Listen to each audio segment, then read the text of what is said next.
away. He will score. Lottie Takiri. Put it down, Lottie. Don't do any more than that. And he scores under the dot. What a try. What a sprint. Usain, are you watching? Come on, West Tigers fans. Let's make some noise. Benji Marshall to win it. The just goal from 37 out. Benji Marshall has been hot and cold today, but he is very hot when it matters most. Benji wins it for the Tigers.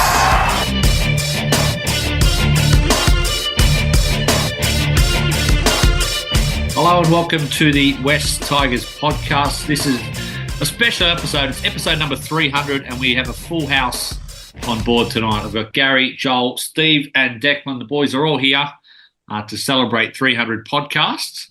I'll start with you, Joel, since you're the old timer like me. I remember, I think it was the summer of 2018. I was thinking about it today. I think it was a December afternoon. We did our first podcast. I didn't think we'd make it to 300. We haven't seen a whole lot of success, but we did make it, Joel. Hello, Eddie, and hello, everybody. Yeah, we did make it, and I'm sure that when we first met up, we probably felt the same. Like 300 was a lot of work and a lot of hours, and it's a pretty remarkable achievement, I think, giving ourselves a pat on the back to be here after 300.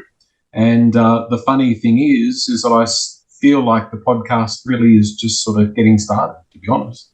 Okay, we've got a couple of or at least one new venture we're going to, Joel's going to announce in the next 10 minutes or so, and Steve's going to talk a little bit about plans for the ambush this year, so stick around for that. But just on the 300, Gary, I've done the maths because you're often complaining about, my lack of podcasts, and I've gone 62 months, we've done 300 podcasts, so that's an average of nearly 5 podcasts a month, so that's a lot of hit-ups.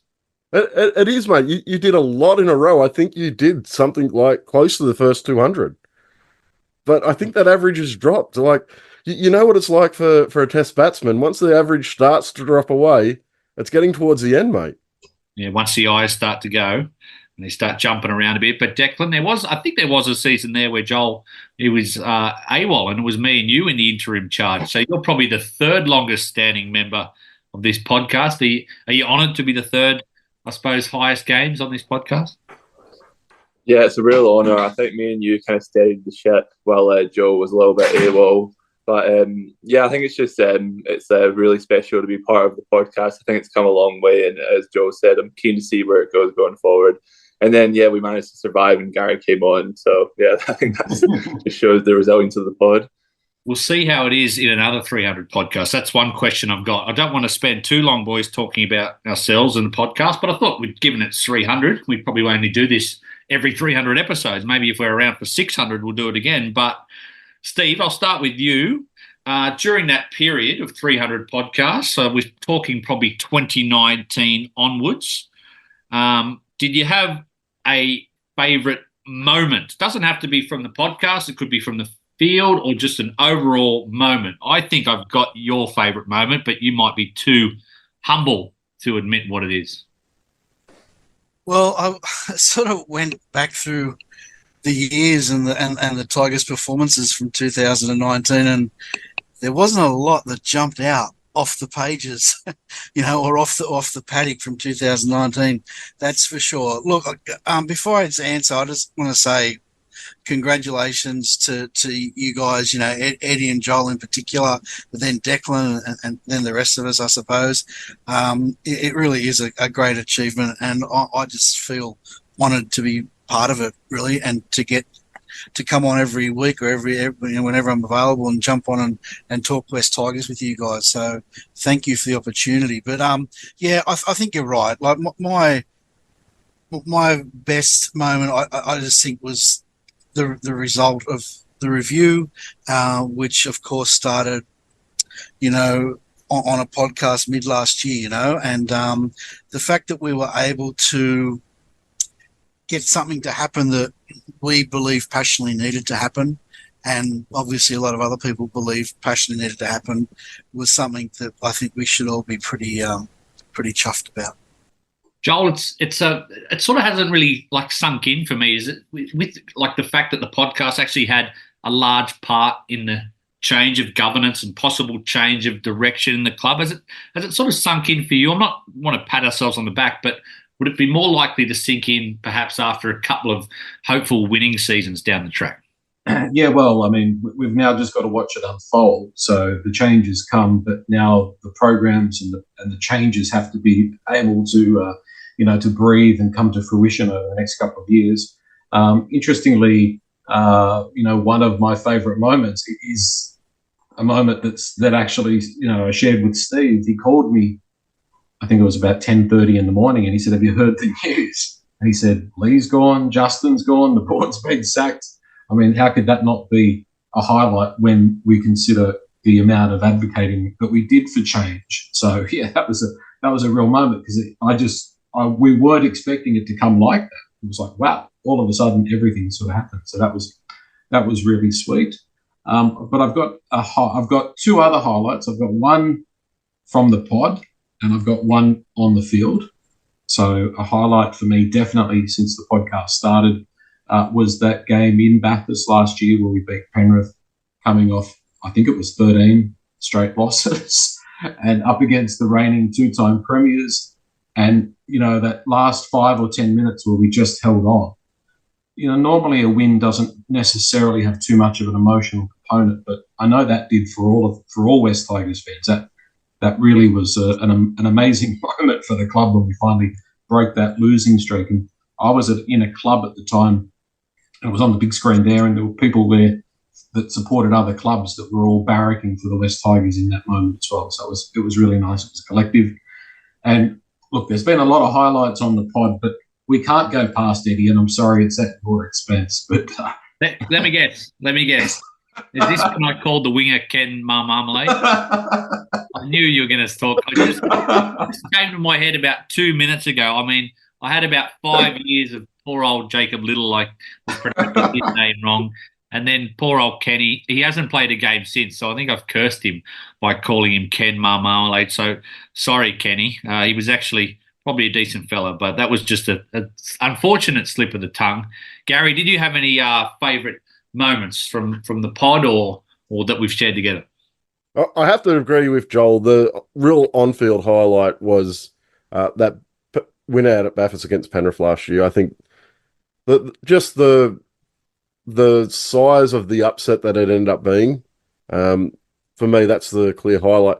But on the pod, anytime I get to argue with Declan, I think is a clear highlight for me.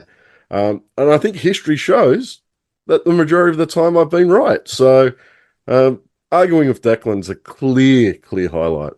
Declan, besides Luke Brooks being moved on, what's been your favourite moment over the past 5 years?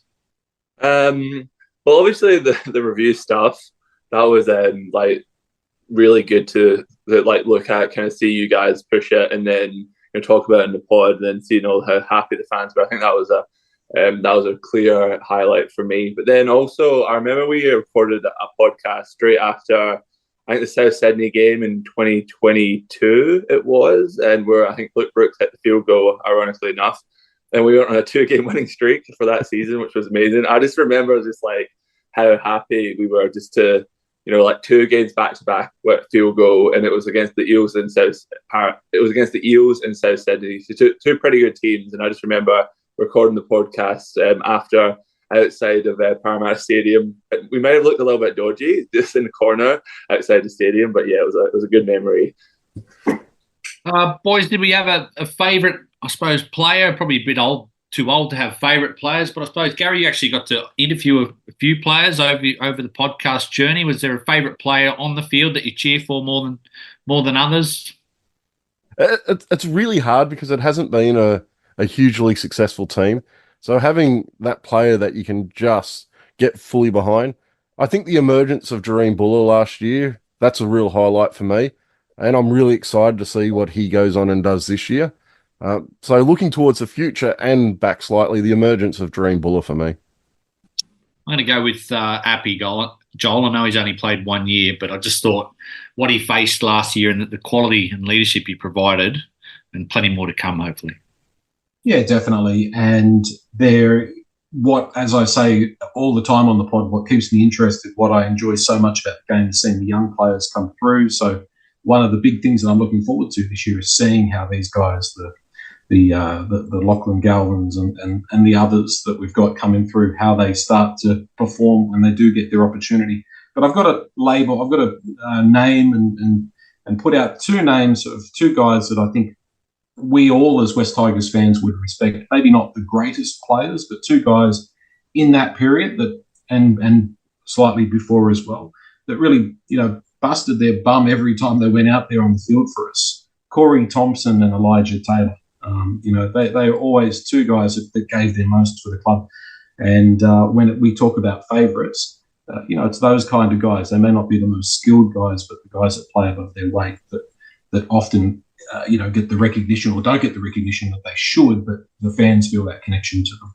Steve, we've had a couple of long-serving players leave us in the off-season. I suppose probably the fans, maybe one polarising figure in Luke Brooks, for not in terms of anything he did off the field, but was he a player that sticks out for you just for the effort he gave the club?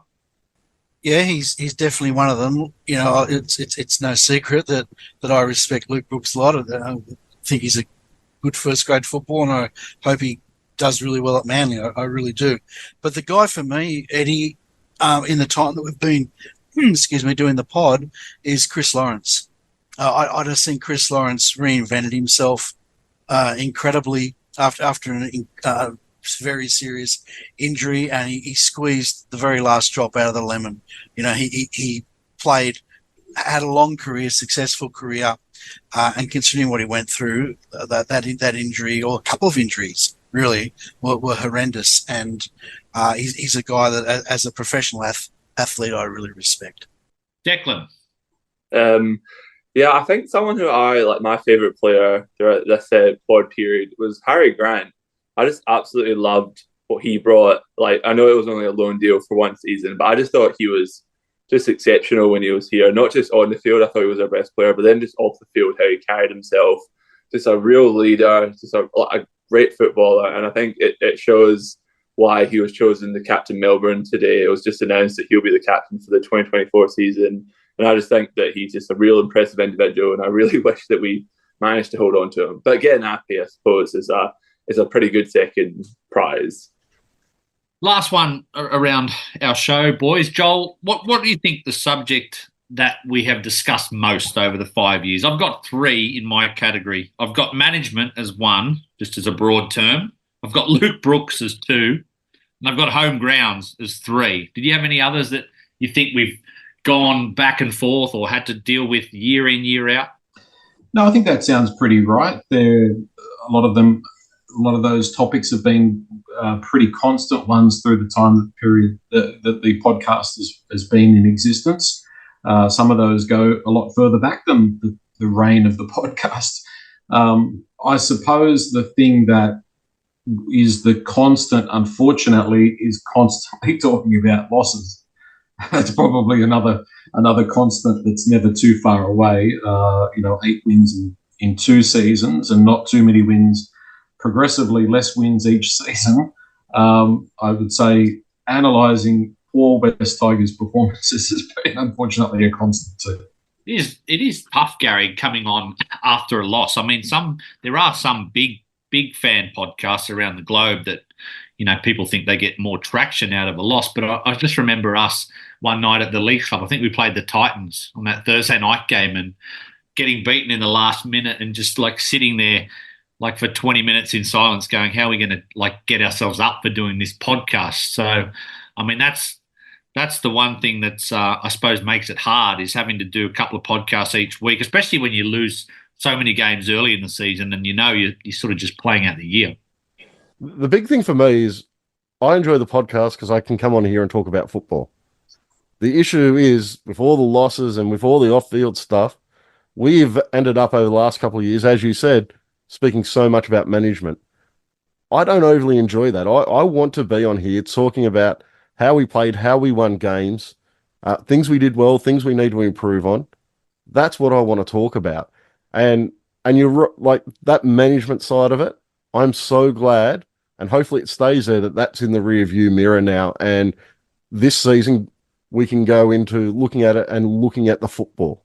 I think that's going to be a really refreshing change for the club. I know for me personally, and I'm sure you guys as well, that at least it's going to be something positive to talk about. But I also have to put in there, you did mention Luke Brooks. I think just a topic about the halves. The amount of times where like Jackson Hastings, Luke Brooks, Adam Dewey, Jock Madden, Brendan Wakeham, Will Smith, the amount of players that we've been speaking about and how the club needs to get that right.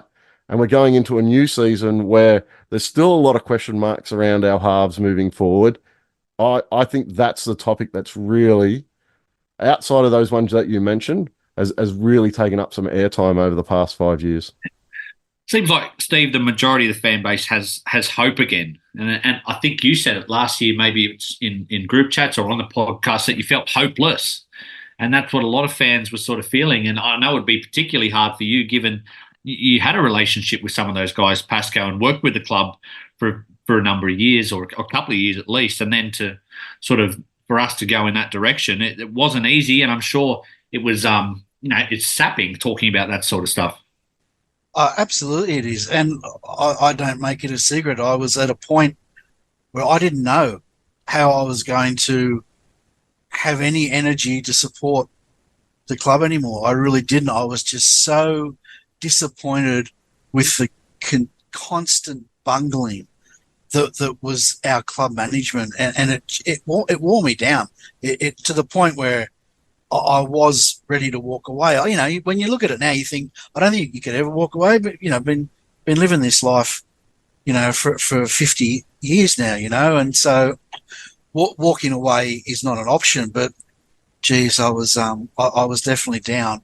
And can I just add, you talk about how hard it was to get up after a loss. If we're doing one of I think one of the most treasured moments on our podcast has been listening to us, and in particular, and this is not a criticism, right? In particular, Declan's raw passion when we used to do those live pods straight after a game. There's nowhere to hide there. You are still in the heat of battle, so to speak, and so they were difficult after a loss. And just listening to that raw emotion, I reckon was pretty good stuff. Declan, by my maths, which isn't that great, but if we do another 300 podcasts, an average of, 5 a month, we'll get to 600 by the summer of 2029. So do you have a prediction for 2029? Anything? I think, looking at the squad we've got here, we're an aging squad. We're going to have to bring in some new blood. But you got a prediction for the podcast or on the field? Surely we can't go any further backwards, because I've got the years we've done the podcast, Declan. We finished 9th in 2019, then 11th, then 13th, then 16th, then 17th. There's no further space to go down unless we go to 20 teams in the next year or so. Yeah, so I think the summer of 2029 would be Jerome Loai's last year of his deal. So, based on what he said, that would be 5 rings, wouldn't it? So I reckon that's a pretty good prediction. Hopefully 5 premierships by that point. But yeah, I just think that I think we're going to go in a state of evolution in the next few seasons, and hopefully by that point we'll see the kind of guys that are starting to play regular first grade games now really kind of into their prime by then, and be consistent first grade players that we can base a pretty good team around in terms of a core. And focusing on the pod, surely by then AI has to be to the point where we can just get rid of Eddie and we have an AI host. Artificial intelligence all the way.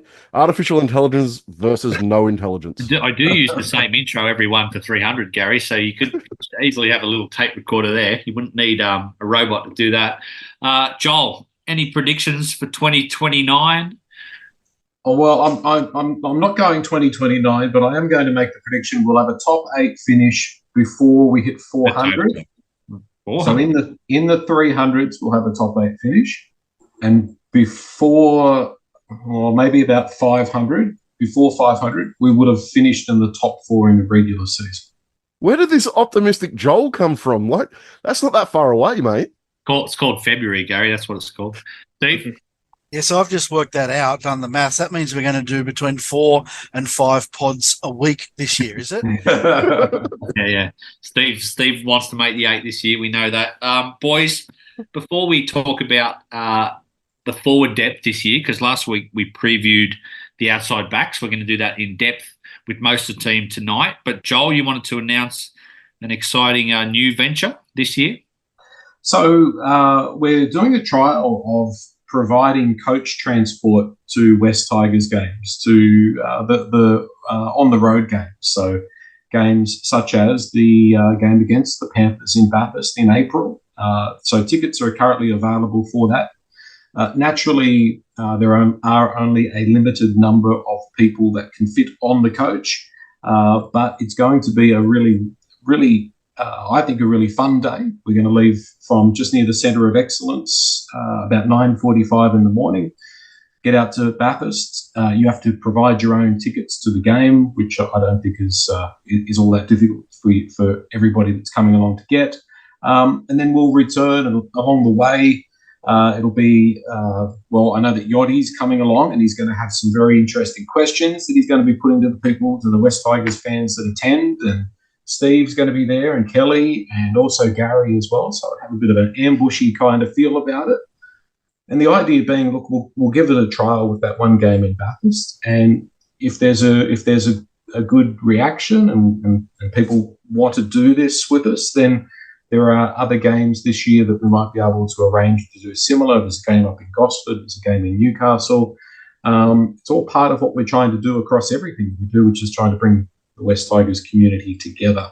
And I know it's big in sport overseas, where it's quite a regular thing for there to be a coach or coach loads full of fans going to away games and games on the road, etc. And there may be the opportunity as well, if there is a need or if there is a desire there, that we expand this to be able to do Sydney games as well. So why drive to the game by yourself? Well, we could meet somewhere central and all go together and experience that day together. So it's very easy to secure your place on this trip to Bathurst. It's just a matter of going to the West Tigers podcast website, click on Game Day Coach Transport. All the details, the itinerary, the terms and conditions, they're all there. You just put in some details, send it through, and we'll look after the rest. And I think it's a pretty reasonable cost. For adults, it's $40 return, and for children and pensioners, $30. So get on. Tickets are already being sold, and I reckon they're going to go pretty quick. Yeah, I think that game, Joel, is around about the same time it was in Bathurst last year. Is it early May, I think? It is April 21. Late April. Yes. April 21. It'll be about round 8 or 9. And Steve, the ambush... the 20th of April, sorry. 20th of April. Excellent. As long as I'm not sitting next to Gary on the bus, that would make it too. I'll hold your hand. I know you get a little bit worried on long trips. Steve, the ambush this year. Yes, mate, the ambush is back, bigger and better than ever in 2024. So I've just got a few save the dates for what we've nutted out for the first couple of months of the season. And we're going to kick off in round 2, which is the West Tigers' first game. We're going to meet at West Ashfield on Saturday, the 16th of March, and we'll have a pre-game function around that 1 o'clock mark, and then we'll watch the game together as we usually do at West Ashfield at 3 p.m. We've had that confirmed today, and we've booked the lounge, which is the big room next to the sports bar, and we'll all meet in there and have a good time as we always do.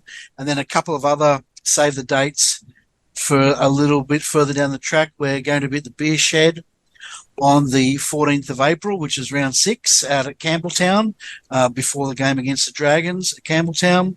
As Joel mentioned, next round in round 7 we'll be on the bus and be part of that trip to Bathurst.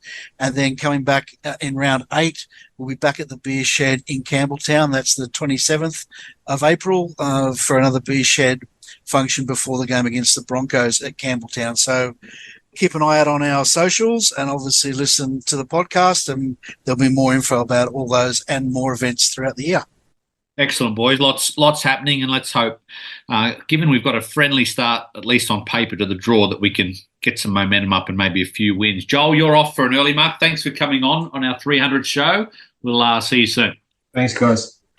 All right, boys, let's talk about their forward depth. And let's start with the props. Declan, there's probably 3 main props that obviously stand out. Did you have any particular 2 that you think should be starting this year?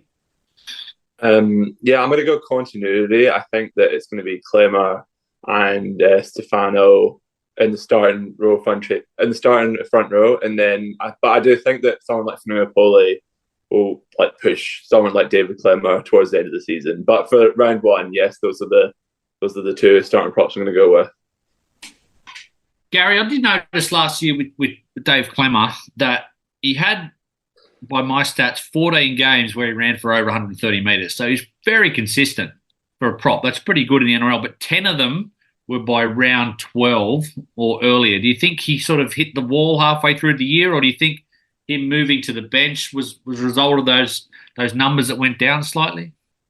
I think not only Dave Clemmer fell away in that second part of the season, but a number of our forwards did. I thought Bateman really fell away in that period. So, look, he is aging, so the season doesn't get shorter for him. It just starts to feel longer. They're a very long season, the NRL season. For me, I think our forward pack, after dominating sides early in the season, I think got a little bit too difficult when we weren't winning games. We were winning every other stat, and we weren't capitalizing on field position, which led to the forwards putting in a lot of work and it's not getting great results for it. So I think there's a number of forwards who may have fell away towards the end of the season because of that. Declan, I think, pretty much nailed his depth chart, especially the top three. I agree. I've got Pole as my third prop as well. I actually have him starting somewhere else, but I think he's the third best prop in our team. So does that mean, just to clarify, that you've got Alex Twal further down the depth chart or playing somewhere else? No, I have Alex Twal further down the depth chart as well. I think he's going to have one of those bench spots. He doesn't. What we really lack in our forward pack is that really damaging front rower. You have a look through; it's just not there. And Pole showed in that Canberra game last year that if you give him the ball and get him fired up and get him running hard, he can cause some damage. We didn't see it enough from him last year, but I thought that was someone needs to tell him to go watch the end of that Canberra game, and that's how he needs to play all his football. Issue is, I'll talk about it a little bit later when we talk about other positions. I think we need him somewhere else.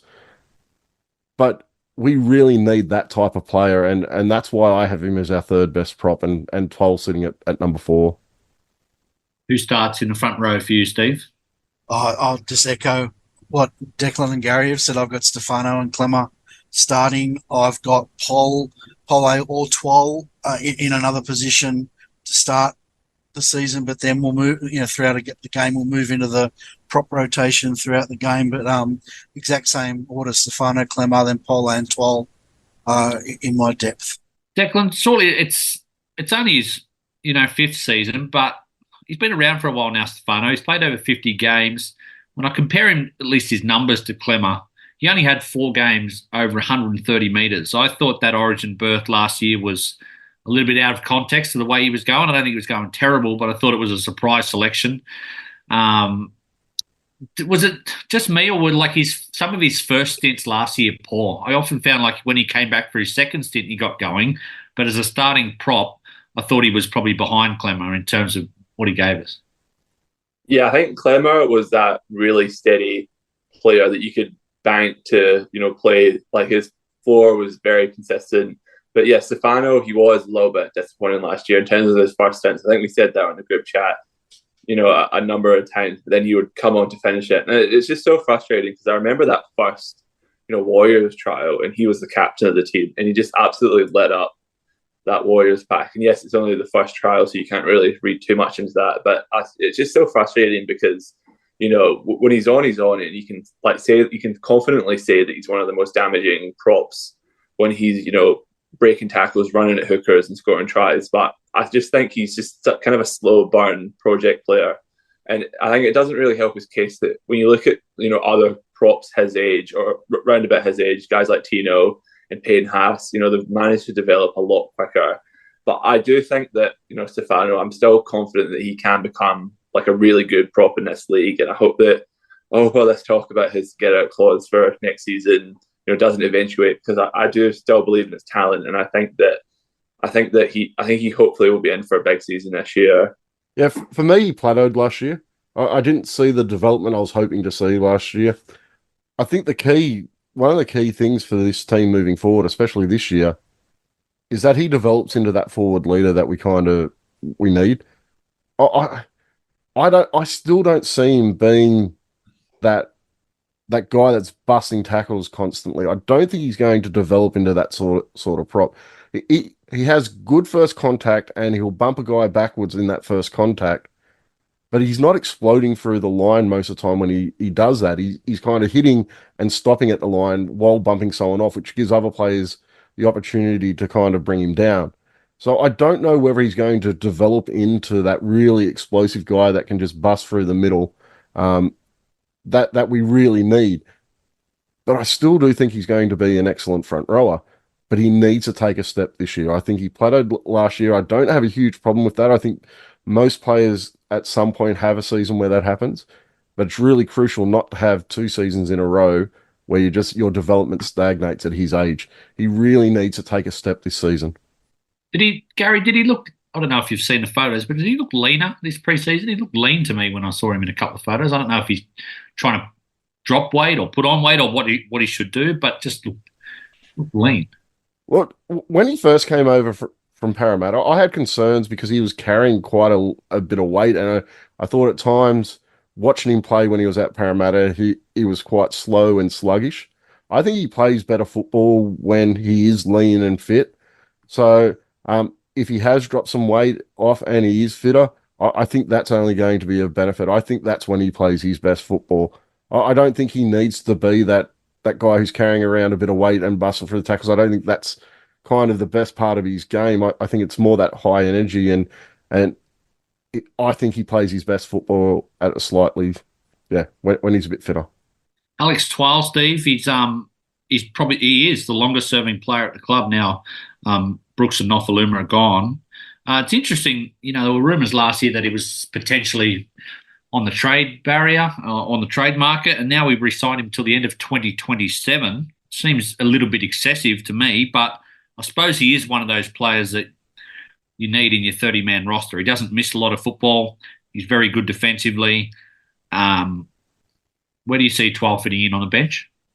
Yeah, well, most probably, I think either Twal or Pole will start, and the other will be on the bench. I'm not sure who'll get that starting spot, but not in the front row. I think they'll move into the front row rotation throughout a game. But he's that sort of guy. As long as he's not taking up too much cap space, Alex Twal's the sort of bloke you need in your squad. You know what you're going to get from Alex Twal. He's not going to miss a tackle. He's going to go out and do the hard yards, and he's going to work.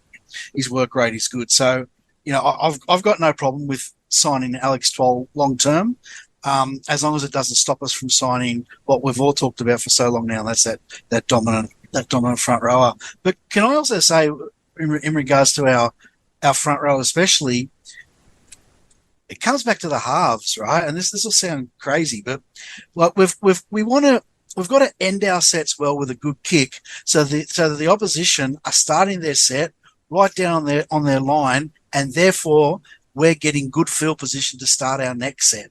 Okay, and when you do that, and your wingers are in a better field position to bring that first and second ruck out off the try line, then our forwards can get and our front rowers get some momentum and be more damaging. So, yeah, they've got individually they've got to take ownership, but as a whole team and their whole pattern, it starts with the halves, right, to get us in that field position.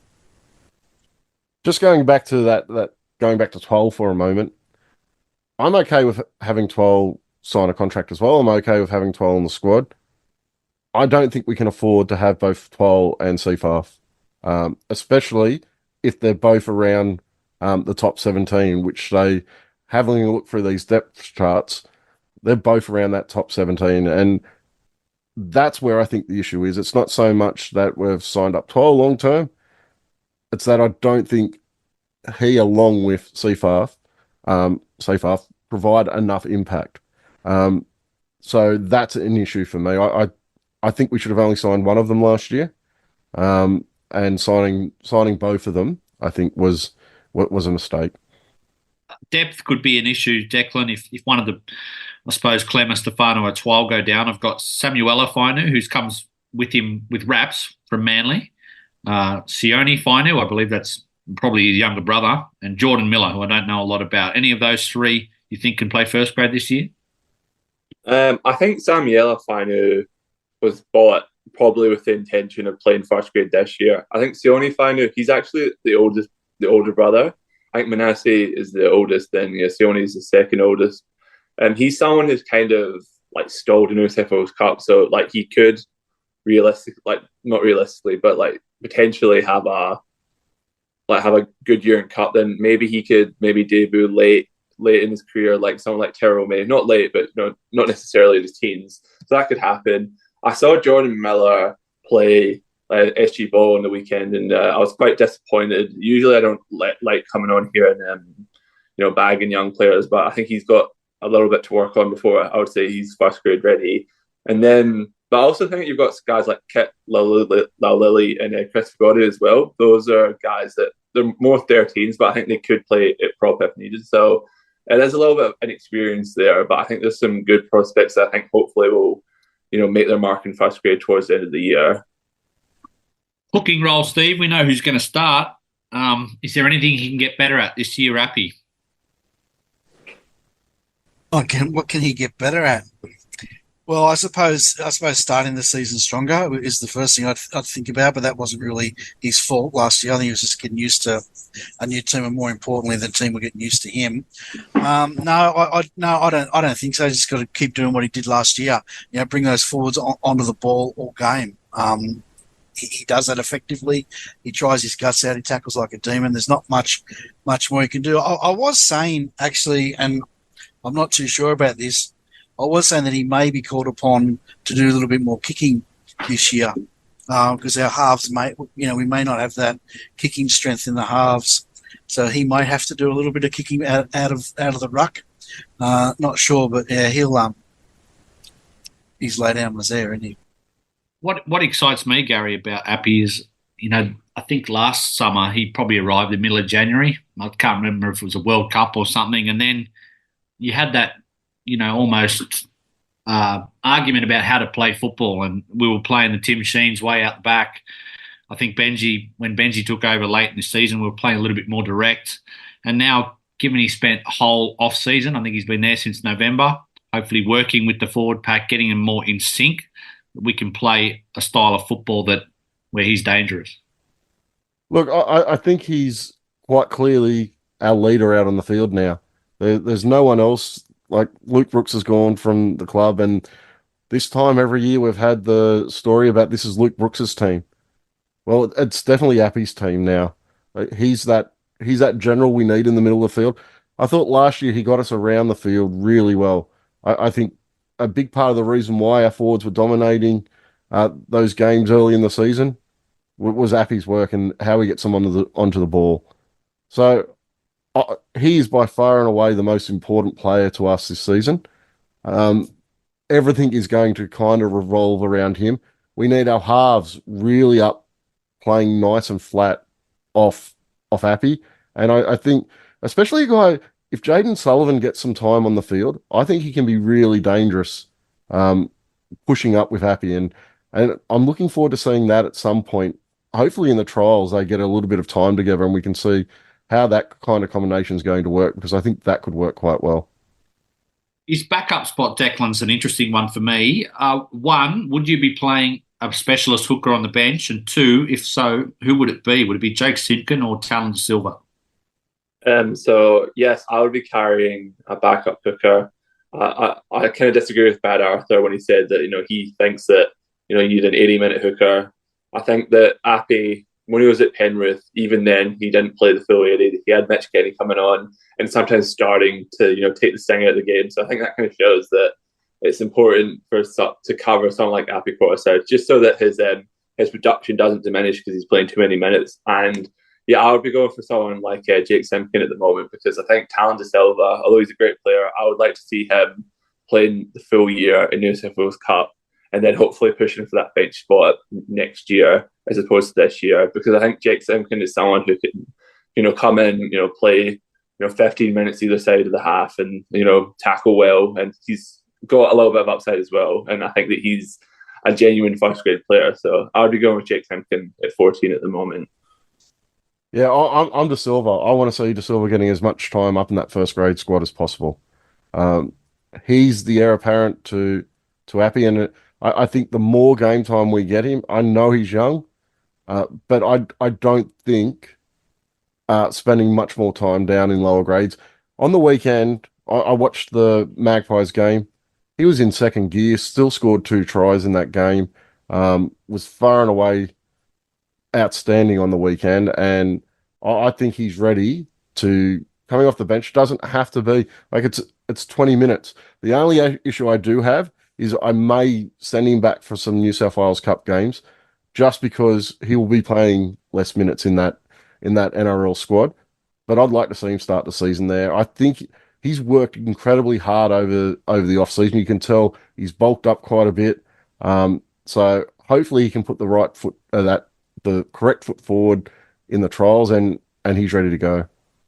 Yeah, I want to see Talon Silva get a bench spot to start the season, but I think Simpkin will play a part in the season as well because of pretty much what Gary just said. I don't think Talon Silva will be able to play all season. He will need a break at some stage. So I think the 3 of them are going to be important for us this year. Yeah, I think Gary both agreed and disagreed with me there. So I think that, well, as I said, I'm always right, so I can't be wrong if I do that, Declan. Yep, there you go. How did you agree and disagree? Well, like Gary was just like, "Oh, I want to see him on the bench in first grade." And he also said, "I also want to see him in the New South Wales Cup as well throughout the year." So apparently he's played both grades. I didn't think Gary. I mean, it was a small sample size, and don't get me wrong. If you're 17, I think we were talking about him last year. He turns 19, I think, in April, so he's only 18.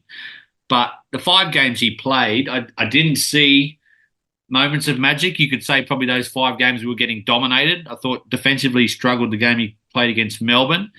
Jake Simpkin, I think, is a little bit of an unsung hero in our squad. He played 19 games last year, which surprised me. Doesn't get a whole lot of minutes, but definitely probably less of an issue at this stage defensively than De Silva. Look, that is the case, but there's also, I also want to be developing a player like De Silva, not just for what's going to happen this season. I know Steve's wanting to make the top 8 this year, but I do see part of this year as you have a look through this depth chart, the amount of young guys we're coming in who are going to be playing a fair bit of football this year.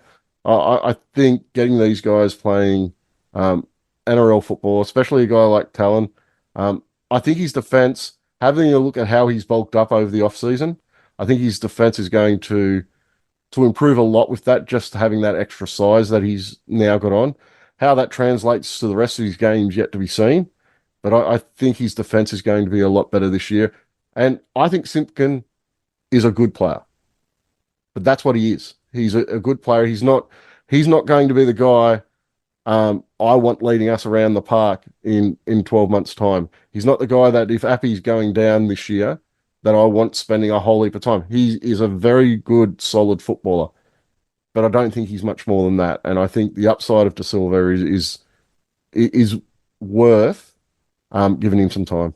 Yeah, I don't know. I just think that in terms of development, I think someone like De Silva will get more out of this season if he's playing 80 minutes every week in New South Wales Cup, tackling men, as opposed to coming on, playing like 15 minutes here, 25 minutes there. Because like, if all goes to plan, then you'd imagine that Appy's going to play the majority of minutes. And then if Appy gets injured, Simpkin could start. And then I have no problem, like someone like De Silva coming on the bench, covering injury. But I just think he's going to get more at this stage of his career if he just played against consistent minutes against like grown men, as opposed to just, like a few minutes off the bench here and there.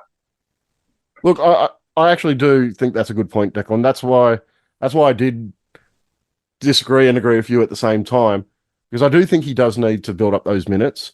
But I'd like to see him start the season in first grade, go down, spend a little bit of time in reserve grade to get some minutes up, and then come back up. I always like to see a player, and I know he got a taste last year, but I like to see a player get a taste of first grade, have a conversation with the coach about where areas of the game they need to improve on, go back on and work on them in reserve grade.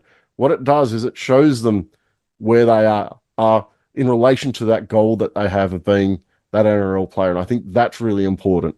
Yeah, I'll just go back to what I said before. I think they're going to share it. I think we've got three good hookers there. Obviously, Appy's the standout and first picked every week. But I think Tallender Silver and Simpkin both bring something different to the paddock. You know, Simpkin, I agree, Declan. At the moment, Simpkin is probably more solid and a safer bet. But I think Tallender Silver brings a little bit of flair, and there's going to be times where we want that on the paddock.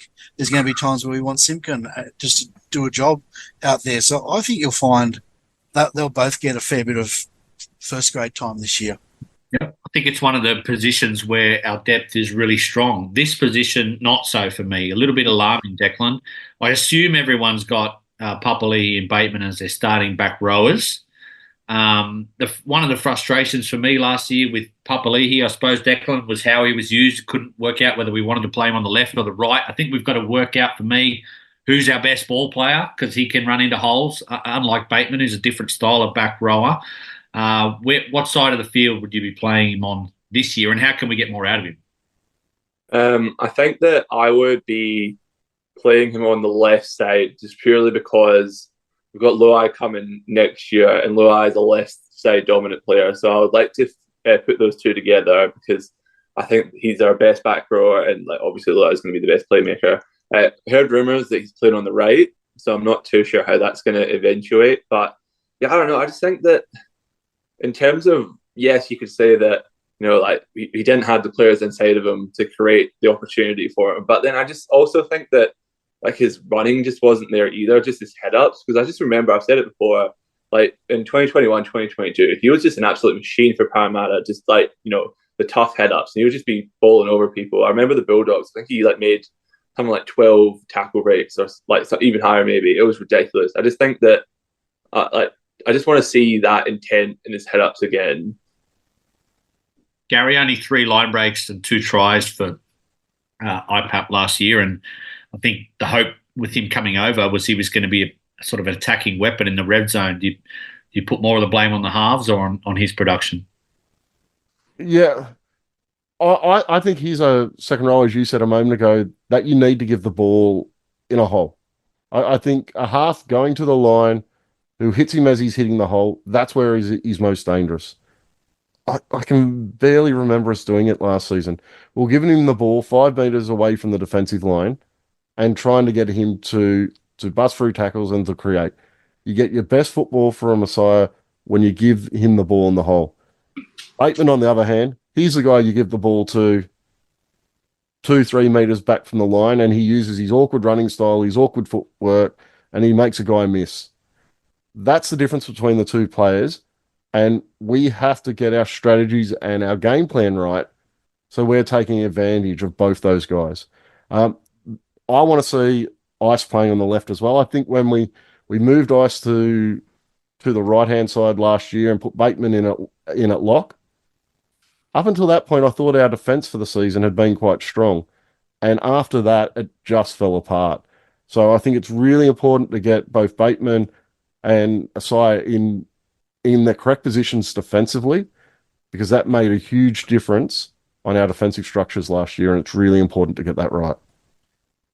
Just go back to Declan for a sec. You said you might have heard that IPAP's training on the right. Do you think that would mean that Bateman might be going to play lock this year on the left? Because he's played most of his career on the right, hasn't he?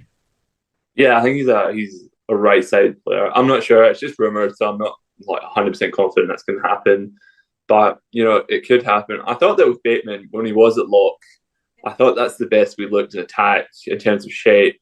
Because I think when you have Paulie there, we might touch on it later, but I think Paulie being there, it's just like having a third prop, and we don't really have that, playmaking. So I think we really like that. But with someone like Bateman, yes, I think his best position is on the edge, but maybe Benji could be thinking about playing at lock. Gary's him. I don't think he's got the discipline to play at lock. I think his best football is when he almost makes it up as he goes, John Bateman. Yeah, and I want a lock, and we don't have it, but I want a lock who can go to the line, play quite structured, know when to run and know when to pass out the back. That's not Bateman. Bateman's a guy who will step across the field a little bit, find a hole, and with his awkward running, go through a gap. He's neither the ball playing lock that I think that we need, nor is he kind of that third prop lock. I don't see him as a lock at all.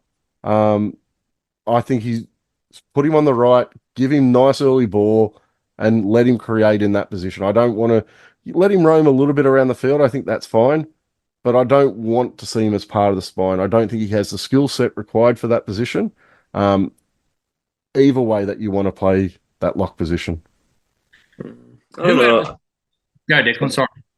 I think I slightly disagree with that. I think he had some good moments at 13 last year. I also think it's interesting that, like, as it was rumoured that Benji had more control of the team, and in particular team selections, that, like, Bateman did see more time at lock. And I do agree with Gary in the sense that, yes, we don't have, like, the ideal lock at the moment. But, I just think that someone like that, in a position like that, lots of experience, he get the ball more, and he can still kind of use that unorthodox running style. And then we've got someone like AJ Kapoa or someone like Samuel Afanu who can come in and, like, cover the other edge as well. So it's not exactly like, we're scrapping the barrel there.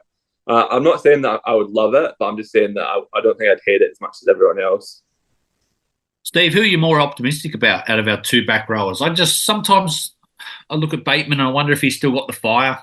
And I wonder if the rule changes slightly go against that style of player now with the sort of the breakneck speed that the game's played at in the 6 agains. But I don't know. Am I being too pessimistic? I don't think so. I think potentially Papali'i's got more upside about him, only because he's younger. And I do agree with what Gary was saying earlier about him being able to get the halves to play differently with him this year, which will be more effective for him. But to be honest with you, I was disappointed massively with both of them last year. I agree with what Declan said earlier too, in that it seemed some days that Papali'i just wasn't there, and Bateman wasn't. And I think for different reasons. I think Bateman didn't have the fitness to get through the season last year. So they both really need to lift. Yeah, I don't know. It's quite weak. I'm hoping Kapoa. Like I really like AJ Kapoa. I've said that a number of times. I don't know that he's going to transition into the second row really well. I think he could, and I'm hoping that he will, and I'm hoping that they've been thinking about that, and he's had the weights program that will allow him to do that this year. Because if he does, then we could muck around with where they play. Like Bateman could have a go at lock, and Kapoa could come in. But if he's not ready, then Papali'i and Bateman, that's it. Yeah, the depth at second row and at lock that we'll talk about in the moment is abysmal. Like, it's just like my backup for Bateman and Papali'i is I've got Sam Fainu there, who I would prefer to see playing in the middle, but there's just not a lot is there. That what? Sorry, Gary. Is that? Can't remember who referred to it, but it might have been Richardson saying the squad's unbalanced. And I was a bit shocked when I looked today, and I thought, well, there's two clear standouts, but God help us if they get injured, Papali'i and Bateman, because you can obviously put maybe AJ Kapoa as a starting back row, but then I've got Brandon Tumeth, Tony Suka. It just falls away very quickly. And I remember going through outside backs last week, and whilst we didn't have any stars at centre, we had 8 or 9 centres. So we got an unbalanced squad here or not? Yeah, I don't know about letting, when you have a look at this depth chart, the decision to let Bloor go, who can play a role on the edge. I think he's better suited to the middle as well. But I do think Sam Fainu, they must be looking at him to kind of fulfill that Bloor role this year. So I think he will be spending some time on an edge because there's just not enough options there. I really don't want to see AJ Kapoa playing first grade this year. Not in the centres, not in the second row. To me, he's a depth player in your squad. A guy that you can bring in who can play multiple positions. But if you're at the point where you got AJ Kapoa playing more than 5 to 10 games in a season, then I think you're in a little bit of trouble. And Seafar falls in there as well. He's an option that you may have to go into the second row as well, but he doesn't have the lateral movement you need. So the options, once you get past the first couple of guys, they're really, really scraping the bottom of the barrel, and none of them are guys I really want to see spending a lot of time in first grade this year. Yeah, look, it's hard to argue with you, Gary, about Kapoa, but look, I have seen. I do remember watching him and seeing something in him, and I think if he's had a good preseason and he plays well in the trials, and he has built up, maybe he could fit the bill. I agree. He hasn't shown that he's ready for week in, week out, but sometimes blokes just jump out. Maybe he'll have that. But I just want to mention the elephant in the room, right? And I don't want to get back into this negativity, because we've just had this massive change at the club and we're heading in the right direction. And as we've said before, I too want to give the club the benefit of the doubt that they know the decisions they're making. They know what they're doing, right? But it just worries me that we've got rid of Offa, we've got rid of Blore, and we haven't replaced them with either like or better than like, and therefore our squad is now fairly unbalanced. And I'm the same, mate. I looked at it today, and it shocked me actually how unbalanced we are in the forwards, at least. I think the reason for that is that they've brought on a lot of people from development contracts into top 30 contracts. So like the space that Joffa and the space that Sean Blower had. Well, obviously he's been switched with all of them, but yeah, I think that the club has made the conscious decision to promote a lot of these young players rather than replace them with like actual first graders who have played more than 50 games. And obviously that's going to have like short term pain, but then hopefully long term gain, and hopefully that they turn into these first grade players. But I just think that like for like teams around in our position, I think when you start to like take away their starting players, either their props or their like back rows, I think depth would be an issue for everyone at the moment. I think like talent is really hard to come by in depth in the NRL because of like the Dolphins, because like there's just not that much of a player pool. So, and you just look at the Bulldogs, I mean, look at their starting props. They're going to be Liam Knight and Max King. Max King, yeah, and that's terrifying, wow, isn't it? So yeah, maybe looking at it from that lens, like yes, it's not like 100% fantastic, but I think it could be a lot worse. And for me, I think that the club's made the decision that they can fill those spots internally, so that the young guys that have got coming through can at least be as good as a guy like Sean Bloor that they've let go. I think Sam Fainu has definitely been earmarked as taking over that role. And we've made a decision not just for this year, but for next year. And we've made it early. Like some of these decisions were made over 12 months ago, that some of these younger guys, as part of their contracts with the club, were going to be moving into the top 30 as part of their ongoing deal with the club. So what we're really going to see over the next 12 to 18 months is how well the people we've got in Pathways are doing with identifying that talent. So how well Matthew Betsy and Brett Camorley and Shannon Gallant and all those guys we got working down in the junior leagues, how well they're identifying that talent, and whether they're putting the guys in the top 30 spots that are 1, maybe 2 years away from even getting that top 30 spot, how well they're making those decisions is going to become apparent really quickly. Steve, Locke, I think it's I don't want to say it's a weakness, but it's definitely an inexperienced group of players we've got here. I've got Vanua Pole, Justin Matamua, and maybe Kit Lalili. It's almost part of the spine now, Locke. That's the worry. It's sort of the way these rule changes have gone is I think it's one of the most important and hardest positions on the field. Do you have a standout there? Oh, look, I'll just go through a couple of locks playing NRL at the moment. Okay, so we've got Isaiah Yeo, obviously, everyone talks about him, Cameron Murray, Jake Trbojevic, Pat Carrigan, Victor Radley. Now, all 5 of those guys can play tough. They can just hit it up hard, head down, bum up, hit the line hard, right? They can play tough footy, but they've also got skill. They can all ball play. They can all skip out across the ruck. And they can also feed your first and second receivers. We've got decent players, for the 13. We've got, Polo, and we've got 12, and 12 can play 13. But we've got the wrong type of player for the current game, right? It's the Isaiah Yo's, the Jake Trbojevic, the Pat Carrigans. They're the guys that are killing it in NRL at the moment, playing 13.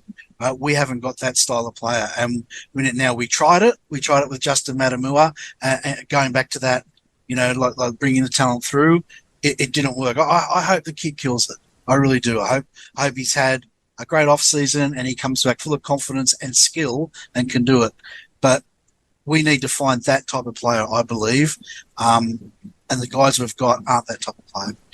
So another, I don't know, Declan, if it's another weakness in the squad or whether better halves, maybe it's not as exacerbated, but I think your lock is your link between your halves, and that's where some of the players Steve mentioned, that's why some of those teams flow so well, is a lot of the ball goes through the lock and connects those halves. Where do you see that position going this year for us? Yeah, I just think it depends on how you play, because obviously someone like Isaiah Yeo, him and Nathan Cleary would touch the ball like far and away more than someone like Jerome Luai and Dylan Edwards would in that Penrith system. So it just depends on how you play. I would like to see, I know he didn't set the world on fire in the trials, but I would just like to see Justin Matamua in maybe like a 5-game stretch at the start of the season, just to give him an opportunity. Like, by all accounts, he was like good without being great in New South Wales Cup, and a pretty ordinary New South Wales Cup team as well. But I would just like to see him get some like a decent run to see like if he's got it, because I think like it's and he is only 20 years old as well, so he's still really young. I know we kind of talk about him like he's in that like 23, 24 spot, but he's still such a young player himself, and I would just love to see him get like a clear amount of games to show that he can like be that 13. And yeah, I'm not sure I love like all this talk about Alex Seyfarth playing 13. I think that's kind of, we ran into that problem with someone like Alex 12 when he played 13 back in the day. Like, yes, he's the workhorse, but you just do need that extra little bit of creativity, that passing, linking role. And then, I just think someone like Kit Lalele, I can see him really coming into it towards the end of the year, because I think he's kind of got the creativity, but then he's also got the running game as well to head it up. So I think that it'll start the year with Justin Matamua, but I wouldn't be surprised if Kit Lalele took it towards the end of the year. Yeah, I've got to start. I've got to start Pole at 13 this year. I don't want him 13 for the whole year, but I just don't think there's any other options there. Alex 12 playing 13 is not an option for me. Alex Seyfarth playing 13, it's not an option, I don't believe. If we have either of those guys in that 13 role, I think we're in a lot of trouble. I've got Matamua as that guy to hopefully come through. This time last year, most people, us included, were predicting him to start the season in the 13. Now, he went to that trial over in New Zealand against the Warriors, and for me, he overplayed his hand. We spent all off season talking about how we're 200 passes a day at training, and he went out there like he was trying to throw 200 passes in the game, and a lot of them missed the mark. I think that really hurt his confidence. I think he's taken a fair while to come back from that. Now, hopefully he spent plenty of time there. I still see him as probably our best chance to get a ball playing 13 this year. I do agree with that. Kit is definitely an option, but I don't think he's ready for that role yet. So I'm hopeful that at some point during the season, Matamua can take that 13 away from Pole, because I think Pole is the only option to start the year. Declan, if you were Benji Marshall right now and you went up to Adam Doueihi, would you say to Adam Doueihi, you might not play first grade as soon as you come back, but we want you to train and prepare as if you could maybe be a lock? Because Gary and the boys keep going on about ball playing. I know he's defensively, it's a far different beast in the middle of the field, and he's had his issues, but surely that would be worth a crack. Maybe if he was still at the club and for the 2025 off season, but I just think it's just too much of a stretch to come back midway through the season after your third ACL injury in a position you've never played, in a part of the field you've also never played before. So yeah, I think that if I'm Benji Marshall, I'll probably tell Adam Doueihi you'll probably come back New South Wales Cup, play centre, maybe a little bit of halves, and then barring injuries, we'll just see what happens. But yeah, I don't think I'd be like playing him at 13 in New South Wales Cup anytime soon while he's still recovering from that injury. I personally think that if Adam Doueihi is going to have an NRL career moving forward, I think he needs a transition to lock. Now, I have massive concerns about that. His defensive issues are not only positional. He gets knocked off front on in one-on-one tackles far too often for a guy who's over 100 kilos. I know there's a little bit of a talk that he's a half, so halves miss tackles. But the guy's over 100 kilos, or very close to it, if not over 100 kilos. So he needs to be making those tackles and putting him in the middle where he's going to have to be making front-on tackles against big guys over and over and over again in a game. I have massive concerns about. But I do believe that if he's going to have a long-term NRL career, that he needs to put that work into to improve that defense and to be a guy that can defend in the middle. Because after his third ACL, I don't see him getting any faster. I think fullback's completely gone for him now. I worry about his speed to even play in the centres, and I've never really seen him as a half. So for me, I think for the betterment of his career, he needs to make the decision to kind of turn himself into that 13. Otherwise, I don't know where he kind of plays moving forward. Yeah, I just think that if you look at like our constructed 13, Isaiah Yeo is probably the best example. But even then, he was playing, on the edge at second row. So he still had that background of, tackling forwards, being in the middle, high work rate, making all those tackles. I just think that someone like Adam Doueihi, like look at Jackson Hastings, yes, he did all right in attack, but then he got injured because, the workload and everything that came with it. I just don't see it at all. And then, like, even if like all went to plan accordingly in terms of defense, which is a big stretch, then you look at how he'd attack, and he'd go from like playing on an edge where he's bigger than his like opposing player, so he can take advantage of that, to then put him in the middle where like he's actually smaller than everyone else, and he won't be faster either with those knee injuries. So you're kind of taking away I think he was good at, and putting him where he's on a level playing field, if not slightly worse than everyone else. And I don't think the ball playing is going to be that exceptional that it's going to translate to a great attack, because he's an edge player playing in the middle, as opposed to someone like Nathan Cleary, who kind of operates in that middle of the field area as opposed to an edge. Yeah, it's not so much. Sorry, Eddie. It's not so much about. I don't think there's a lot of options where else he can successfully play now, and that's the concern I have. I don't want to see a guy coming off the back of a third ACL not find another club. That's the concern I have. If he doesn't get on the field and show that he's over that ACL and he can hold down a position at least consistently in reserve grade, then it's going to be very hard for him to get a contract for next season. I have concerns that he could be looking at a train and trial contract somewhere for next season, and that I don't want to say that to happen to anyone. And I think lock's the best position for him to avoid that happening. But that's just professional sport. Like if you don't find a place where you have value, you're not going to be there. I don't think it's the job of the Tigers to find a position for Adam Doueihi. I think Adam Doueihi needs to find a position to play at the West Tigers, and I just think that either it's probably going to be at centre and maybe his depth for the halves, but I think that's just it. And unfortunately, that sucks injury like that, but that's just the result of it, and it happens to everyone who has these kind of injuries. And I'm not talking about the Tigers making allowances for him to play somewhere. I'm talking about him making a decision on his career, because I thought leading into the last couple of years he was probably our best option at centre, but there was a strong push for him to play 5'8", and I think that was detrimental. I think his best position was centre. I thought he was the best centre in our club, but we were playing him at 5'8", and I think we're playing him out of position, and I don't think he had a chance to play his best football playing in that role. And I think he's now at a point where that centre position, depending on how he comes back from that ACL, that may be a bit difficult for him as well. He may not have that lateral movement that he's needed to play defense at center. And center, despite not being as hyped a position as it used to be, it is still really crucial defensively. And being able to make the right reads, I still don't think he makes the right reads in defense despite falling off tackles.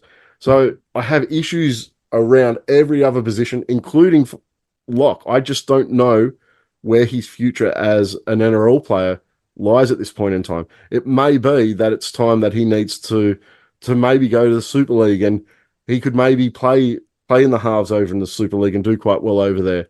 But I don't see him as an NRL half. I don't see him as an NRL fullback. And I think he's got a lot to prove if he now wants to be an NRL centre or an NRL lock. I have big concerns about his future.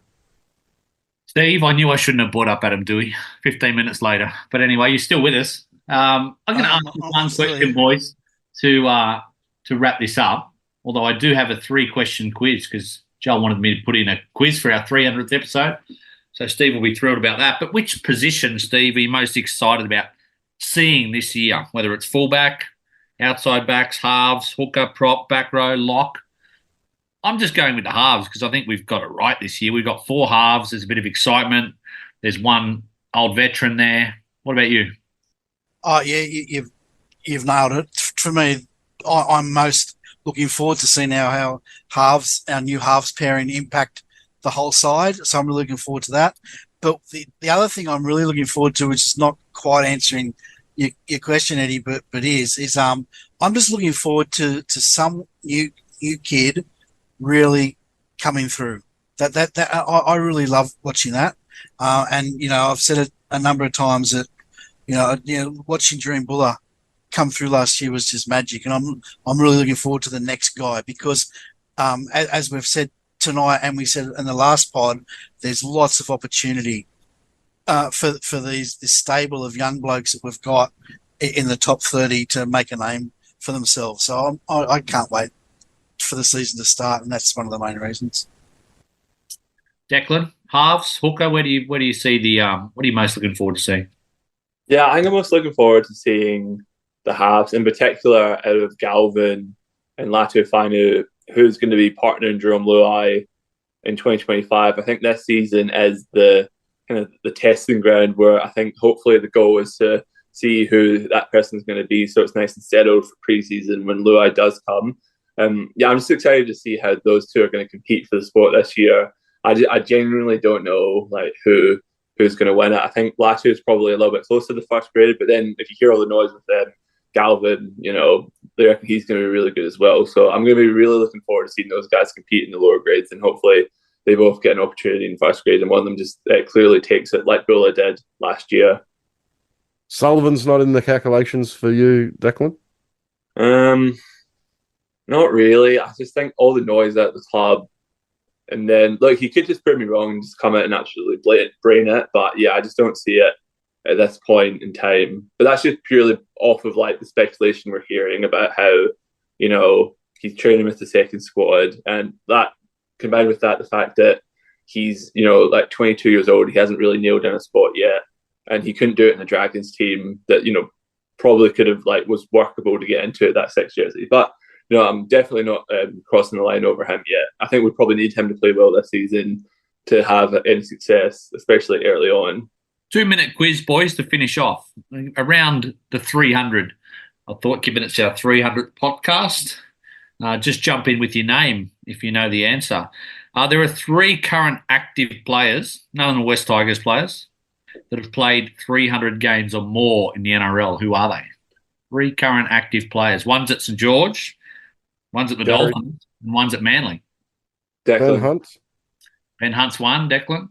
Jesse Bromwich. There's 2, and the third one is Daly Cherry Evans. The last one, boys, is there are 7 of these people.